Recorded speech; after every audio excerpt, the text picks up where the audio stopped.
चेतना की इस यात्रा में आपका स्वागत है।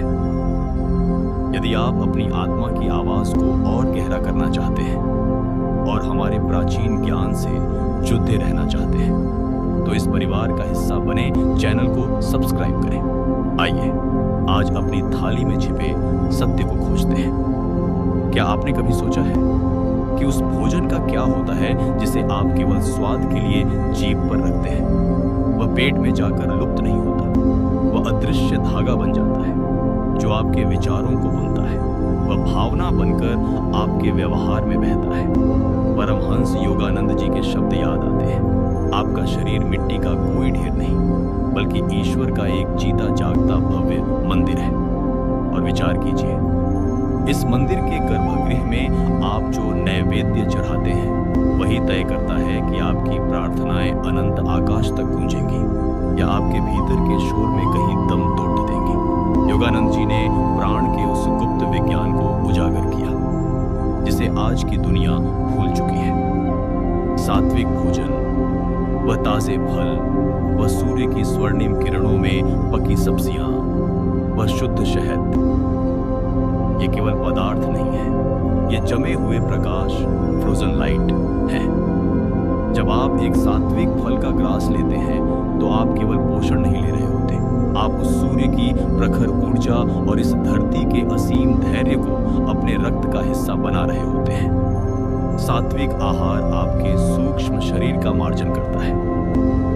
यह आपकी रीढ़ में सोई हुई उस दिव्य ऊर्जा को जगाने की पहली दस्तक है। हमारी चेतना 3 सूक्ष्म धागों से बनी है। पहला, तामसिक, मांस, बासी भोजन और नशा। यह मन पर एक स्याह पर्दा डाल देता है, आपको आलस और भय की जंजीरों में जकड़ देता है। दूसरा, राजसिक, तीखे मसाले और उत्तेजना। यह आपको दौड़ाता है, बेचैन करता है, आपकी शांति की बलि ले लेता है। और तीसरा, सात्विक, वह भोजन जो आपके मन को एक शांत निर्मल सरोवर बना देता है। गुरुदेव कहते थे, यदि जीवन में तूफान है तो अपनी थाली की ओर मुद्द कर देखें। शायद अशांति बाहर नहीं, आपके भीतर पल रहे उस भोजन में है जो आपकी चेतना के विरुद्ध है। एक हिंदू के लिए सात्विक होना केवल पसंद नहीं, एक संस्कार है। क्यों? क्योंकि अहिंसा परमो धर्म। अहिंसा का अर्थ केवल तलवार त्यागना नहीं बल्कि अपने भीतर हिंसा के कंपन को प्रवेश न करने देना भी है। जब हम किसी जीव की चीख और पीड़ा से जन्मा भोजन ग्रहण करते हैं तो उस जीव का भय हमारे डीएनए का हिस्सा बन जाता है।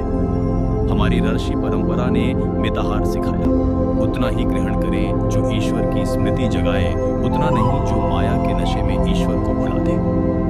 भोजन एक यज्ञ है और इस यज्ञ की समिधा का शुद्ध होना अनिवार्य है। आज की थकान, चिंता और डिप्रेशन का इलाज अस्पताल में नहीं, शायद आपकी रसोई में छिपा है। सात्विक आहार अपनाना अपनी जद्दों की ओर लौटना है। यह उस सनातन सत्य का उद्घोष है कि जैसा अन्न वैसा मन। आज स्वयं से एक प्रतिज्ञा करें, इस शरीर रूपी मंदिर का अनादर बंद करें। सात्विक भोजन को एक नियम नहीं, अपनी आत्मा का श्रृंगार समझें। स्वर्ग जाने वाला मार्ग किसी दूसरी दुनिया से नहीं, आपकी अपनी पवित्र आदतों से होकर गुजरता है। अपनी थाली बदलें, आपके विचार स्वयं बदल जाएंगे। जब विचार बदलेंगे तो आपका भाग्य एक नई दिशा की ओर मुद्दा जाएगा। यदि इस चर्चा ने आपके हृदय को छुआ है तो इसे अपनों के साथ साझा करें। इस ज्ञान की मशाल को जलाए रखने के लिए चैनल को सब्सक्राइब करना न भूलें। आपकी आध्यात्मिक यात्रा मंगलमय हो। जय गुरुदेव। AUM शांति।